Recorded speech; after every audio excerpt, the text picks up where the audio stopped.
Well, it's going to be hard to be honest and be mad and be happy at the same time, so I'll do my best. I'll look at a couple good things. Everybody, including me, wanted us to get to the free throw line more, and we got there 33 times. The 21 assists and 25 baskets was very, very good. The 9 for 17 threes, we lowered that, so we improved in some areas. But I thought we got outplayed. I thought we got out. The biggest thing that this program has stood for is our toughness, and I said it to our team before the game. To me, that team was a tougher team than us. Now, they got some tough guys, and some of those transfers have a chip on their shoulder, and rightfully so. And I felt like, we had our chances a couple times. How the game ended, I don't know if the basket would have gone in. They were counting it, I guess. So I don't know what that means either way. But we had our chances before that when we were up 10 and I got the technical. That probably changed the game as much as anything. So with a young team, I can't afford to do that. Even though I thought it was a strangely officiated game both ways, in my humble opinion. But I thought there were some calls early on them that didn't go right and some calls on us that didn't go right. And I think you had two frustrated coaches. But my young team, I can't do that. So all that falls on me. And I'm going to take 100% of the blame. I thought we did some good things coming back. Big play was when we blocked that shot and the shot clock's going out and the kid hits a 35-footer. That was big. We go to the line with our best free throw shooter, and, we missed 4 to 6 down the stretch with two very good free throw shooters, one great free throw shooter. But I told Joe after, I like the way his team played. That's going to be a very, very, very good team. That team will play in the NCAA tournament, no question about it. And they do a lot of very good things. They make it hard on you. They run a lot of good offense, and they are pretty physical. I think both of us have to be a little disappointed in our defense.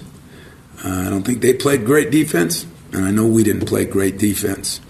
And I don't think it was all because of great offense. So two things that are still most disappointing to me is in the first half, we threw the ball around like it was a hot potato. And I don't know if we ended up with 8 or 9, I think, turnovers in the first half. And 8 of them, according to my staff, were unforced, which means we're throwing them off people's legs. We're getting an offensive foul. We're traveling. Those are ridiculous. And I guess I'm going to have to live with it for maybe another day, but tomorrow we're going to do some things in practice, try to change that. The two things that I'm worried most about for me are, we look fatigued tonight a little bit. Miles looked fatigued. We look fatigued. And with this travel schedule we're on, we're bound to be fatigued a little bit. And worse than anything is we look soft inside. And that almost never happens here. But some of it is due to injuries. Some of it, we had a walk-on and a 6'5" guy playing in the post against two, what I thought, very good post players. We made Simmons into an All-American. Hope he gives me some of his NBA money when he makes it, just off our game alone. And but he had a couple other guys that I thought really, the Scott kid has not been shooting like that. He did a very good job. So all in all, it was a win. It was a win. We could have won by more than a couple, and they could have won by more than a couple. And it was a very physical, tough game that I think proves that we have a lot of work to do, especially defensively and rebounding. But if we have Kenny and Nick both out of there with foul trouble, we're in trouble. We just aren't deep enough in that way. So I'll take whatever questions you got. Coach? Yes. Tonight, Eron Harris had a high for his MSU career, 31 points. His 6 threes are the second highest he's had in his career as well. This is, the best he's had this season. Dramatic growth considering the first 2 games he's had. What have you seen to that has helped him elevate to this level so far? Well, it's funny because I pulled Eron in 2 days before the last game, and I was disappointed the way he was running the lane. I tried to tell him how Brent Forbes scoring baskets. Disappointed how he came off ball screens. You're right. He's done a hell of a job of getting better in that area. And he wasn't as good defensively as he was offensively, and probably some of that, I'm not sure with that body, he's capable of playing 35 minutes. So we just got in some trouble, and we beat him to death. So that's why I say everything's fixable, because the best guy that's got to do a better job is the coach. He's got to do a better job. I got to do a much, much better job of coming up with a little bit better substitution pattern. And sometimes, if we get in foul trouble, my hands are really tied, especially inside. But got to do a much better job of that. And if I would have, I think Eron could have made those free throws at the end and maybe had a monster game. But he made big shots. He got to his spots on the break and hit the shots he's supposed to hit. We finally got the ball inside some and kicked it out to him. We drove the baseline some and kicked it out to him. And I don't know, I'll probably talk to Joe about it. But, like I said, he got some open looks because their defense was a little bit like our defense at times, non-existent. And if that happens, their kid Scott hit some big buckets. We didn't guard him with a fishnet. And, we did a decent job on Goodwin. I shouldn't say everybody because I really like that kid. He seems like a hell of a player. And he did not shoot very well from the 3, so maybe we did a better job than I think. We just couldn't contain, when we had MVD guarding him there, my 6'5" walk-on, that's not a good matchup for us, so it's hard to complain about the job he did. It just, he survived. Tom, you mentioned that your team looked fatigued tonight. You've got to go to the Bahamas now. You're going to have 3 tough games in 3 days and everything. How do you combat it that way? Not going to worry about it. I'm just what I've done is I've worried too much about it, and what I mean by that is you guys that are from our media, the war games, the physical parts of practice. We're just playing sissy ball right now. That's the way I'm coaching it because I'm worried about injuries and I'm worried about losing another player. And so I'm not going to worry about that, and I'm not going to worry about how we practice anymore. We got to get after it. You become a product of what you do, and we have become a product a little bit. We're softer than we've ever been, and it's not all their fault. In fact, like I said, first guy we're looking at is me. We just have to, it's hard to practice harder when you don't have any practice time. We've been traveling so much. But I've been too worried about that. I talk to you guys because I want to be honest with you. I don't give a damn if we're walking on our knees. We're going to practice harder. We're going to play harder. And when we run out of gas, we're going to run out of gas and lose the game, and then we're going to go right back at it. Because that's not what this program does. And tonight was a great example of it. I give them a lot of credit for how they played, how hard they played. And I watched them against Baylor. They could have, should have beat Baylor. I watched them against Florida. It was a game right till the end. That's going to be a very, very good basketball team when they get everybody back too. Coach, how would you talk about your team's progression on offense? I know it's only 4 games into the season, but do you see progress in that regard? Well, yeah, I think we made tremendous progression. We're shooting a very high percentage, the last 2 games especially. We knocked down our threes. You look at all the things we wanted to do when we came back from Kentucky. We said, can't take as many threes, but we took 30-some against Mississippi Valley, but they played zone the whole time, so that was acceptable. We cut our turnovers down, I think, to 14 or 15 that game. We cut them down to 12. I know it's no monumental deal, but it's better. We hadn't got to the free throw line. I don't even know if we were there 30 times, were we? We weren't averaging 10 a game. And we got their 33 tonight. We drove it a little bit better. And that was good. We want to get our assists back up, 21 assists and 25 baskets. That's phenomenal. And so, yeah, we did some things better. But you start looking at second chance points. They had 24 to our 9. That does not take a skill. That takes a little effort. And that's where I really have respect for them. Points in the paint, 40 to 22. A little bit of skill, a little bit of work. But that second chance and those rebound totals tell you who played harder. And that doesn't happen to us very often. So my hat off to him and his team, and my disappointment will remain with me until we change that. So it seems like every time we put our finger in the dike, there's going to be some more holes opened. Are they because we're fatigued? Or because we're young? Because we don't practice hard enough? A little bit of all the above. But are we making progress? 100%. We'll get that other one straightened out because it's illegal not to be tougher than we were tonight. Yes.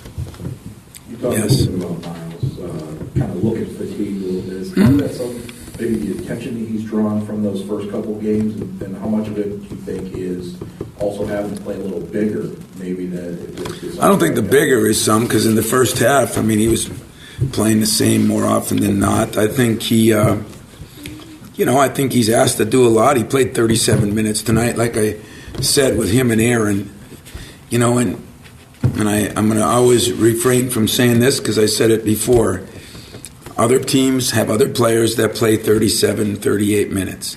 Now, to their credit, their guy 33, I think, was the highest, 34. But you start playing 37, 35, you're not getting much rest. But we're fast breaking every time. So it's different for us. I mean, maybe they can do it at Duke. They walk it up on after-made baskets. We don't here. It doesn't make one better or worse, but those are the things I got to really look at. I got to get Miles either more rest, and Miles is playing a lot of minutes, and this travel has been brutal, and we got to get mentally and physically tougher. So a little bit of a combination of both. Yeah. Tom, I understand you're frustrated, but stepping back and looking at this in reality, and Coach Dooley even referenced it a minute ago, their game plan was 2 bodies on Miles. He didn't miss some bad shots there. Can there be another lining in this win also that your team found a way when teams focused on Miles to get a win? Well, yeah, I think so. I mean, but I don't think they want to give Harris what they did. We need to get more out of Winston. He can shoot it. We got to get more out of him. We got to get a lot more out of our other guard. I really struggled tonight. Langford played pretty good considering he's just coming back from the injury. But Ellis I struggled with on some things, and McQuaid really struggled tonight. So Ellis and McQuaid played 20 minutes between them. I think we got to get another guard doing more. You might see Harris at the 2 a little bit more. But it's almost like we're subbing shooting for defense, defense for rebounding for, we can't put them all together yet. But if I sound frustrated, I'm more ticked off because I'm just ticked off about the physical part of it. Not frustrated with the parts that we've improved on. I mean, if against a quality team, I told my team before the game, this will be one of the 4 or 5 best teams we'll play all preseason. Now, you guys know who we're playing. And I believed it before the game, and now I believe it after the game. So, no problems there. I think we beat a very, very good team that played pretty well, too. I mean, they made shots. They made plays. They weren't awesome from the free throw line, and we were pathetic. What's your actual understanding on how that played out on the final play with the clock starting early? What were you told in terms of... Well, first of all, it wasn't our guy. They control that. And they just said to me that it was hit. If it would have gone in, it was counting. And that's the only thing they said to me. I don't know. And as mad as I'm sure he was, I don't know what would have changed. I mean, he still got the shot off. You're only going to get one shot off in 1.6 seconds. Did it look like it went early? It did a little bit to me, but I can't say I was watching that either. But as I said, you look at that game, there were some moments when I think both of us were scratching our head. And I don't say this publicly, since I'm really more bothered by this than anything, is, I think we're hurting our game, what we're doing. We keep changing these rules, and we're just teaching teams. We worked on all week, just drive to get fouled. And I hope someday some of you guys look at it, because it's not the officials' fault. To me, I think our rules committee we just start throwing stuff on the wall, and I don't respect that personally. That's me, and I don't ever like feeling sorry for two people in my life, media and officials.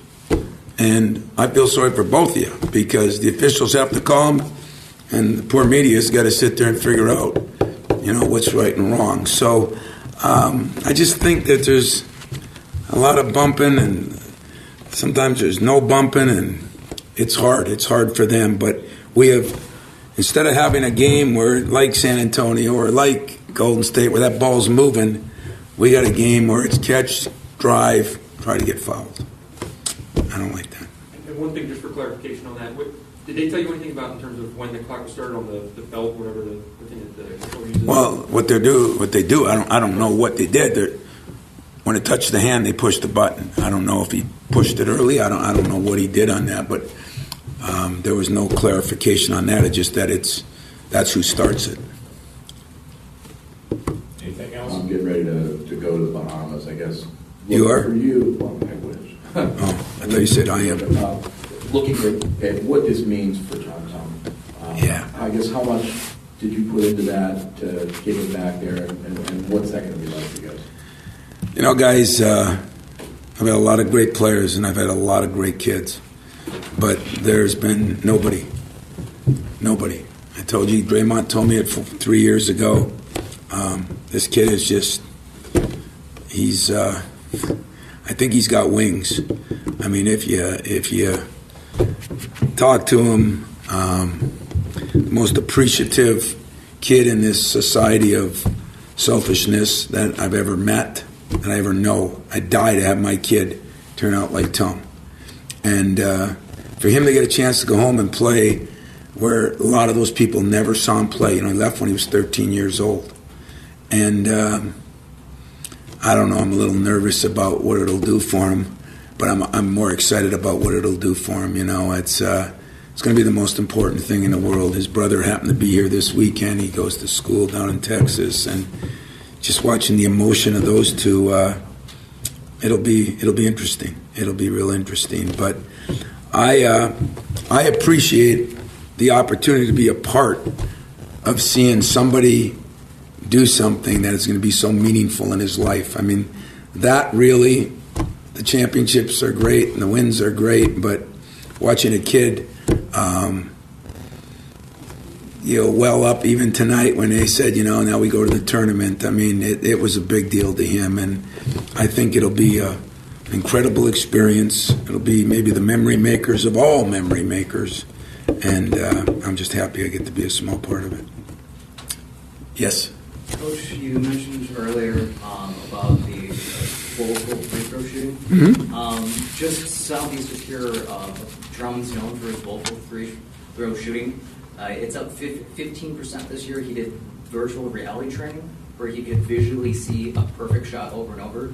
Have you ever worked anything mentally with your team to try to help them get past that hump at the line? I'm probably going to insult you, right? You're worthy of it. I understand all that, and I won't totally insult you, but these guys have shot well all summer. Is it mental? Is it fatigue? I don't know. At times we had the wrong shooters up there, but when Eron Harris goes up there, Miles Bridges, I mean, these guys are the best I got.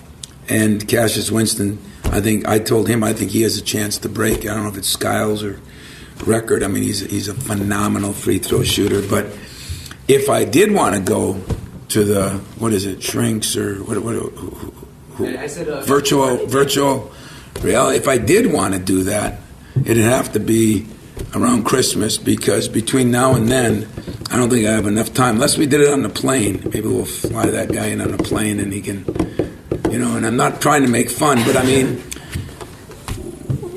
it's funny how people look at different things, because nobody wants to look at, everybody laughed at how we were for 20 years. We were the toughest SOBs in the business. And right now we're not playing that way. And I don't think it's all their fault. I think there's a combination of reasons. But part of being tough is physical. Part of being tough is mental. You put the two of them together and you got some tough cookies. And we're just going to get tougher. That's what I'm going to work on from now on. I'll hit the virtual reality maybe in the summer. And plus, I'm not, I don't like the Kardashian show either. I don't like any reality shows. So virtual or not, I don't like them. One final one on Yeah. the side. So with all this, what do you want to accomplish in the Bahamas? I'd like to win a championship so my guys understand what it takes to win one. I'd like to continue to play better in the areas that we have to improve. I want to figure out whether I'm going to start, different lineup to get what I want. Maybe different guys got to come off the bench. And then I got to do a better job. And so don't anybody blame a player. I got to do a better job making them tougher. I got to do a better job making that, those of you that know me know we run an NBA substitution pattern. We know who's going in when, at least most of the first half. We have not been able to do that. I've used the excuse that we got so many guys injured and out and this and that. It doesn't matter. That's what we do here. That's what we got to do. So I got to do a better job. Tonight's going to be a long night for me and my staff to figure out what we got to do to put guys in a position to be successful. And in saying all that, there were a lot of good things done tonight if you look at what we wanted to get accomplished. If you told me we were going to line 33 times, I'd have said great. If you told me we were shooting over 50% from the 3 and the 2, I said great. If you told me we had 21 assists, 25 baskets, I'd be ecstatic. If you told me that we get out-rebounded by 100 or 14, whatever it was, I'd be appalled. And if you told me that second chance points would be 24-9, I'd say, I've never seen that stat here. So they deserve credit. We deserve blame. We're going to get better. I know one thing. I take my hat off to them, too, because he's got my philosophy. He's gone out and playing everybody. And they're at a school where you don't have to go play everybody like some of the schools just to get money. He's going out and playing people. And that team is going to get damn good because they are tough and they do play hard and they have enough different pieces, point guards, inside players. That did not surprise me one bit. In fact, I said on my radio show, disappointed for the Michigan State fans that really knew of them as Dunk City and really haven't followed them close enough for a lot of reasons. One, they're not in our area or in our conference. But I said, I hope a lot of people come out because this is going to be one of the top 5 teams we play in the non-conference. And guess what? It was, we found a way to lose at Arizona, and we probably played worse against Arizona than we did tonight. So maybe there's good news in that. Tonight we learned how to win. I thought against Arizona we just found a way to lose. And tonight they hit that big 3. We had to find a way to win, and we did. And that's going to help us a lot, too. That'll help our confidence. That'll help our reality. It'll do a lot of things for a lot of things. And I wasn't ripping you on the question. I just, the NCAA, they're so awesome. They give us like 20 hours. And if we put a virtual reality thing on, I'm sure the ticker would be on how much time. So we just don't have time to do all those things. But we're going to get better, guys. We are a little tired. Judd Heathcote told me something one time that I always remembered. He said that he was with Marv Harshman. He was an assistant. And they were playing at UCLA. And the night before the game, I guess Judd said, boy, we look tired. And Marv said to him, well, how do you feel? And Judd says, well, what does that got to do with our team? He said, well, how do you feel? He said, I feel tired. He said, well, that's how they feel. Well, I got to tell you, we're a little tired.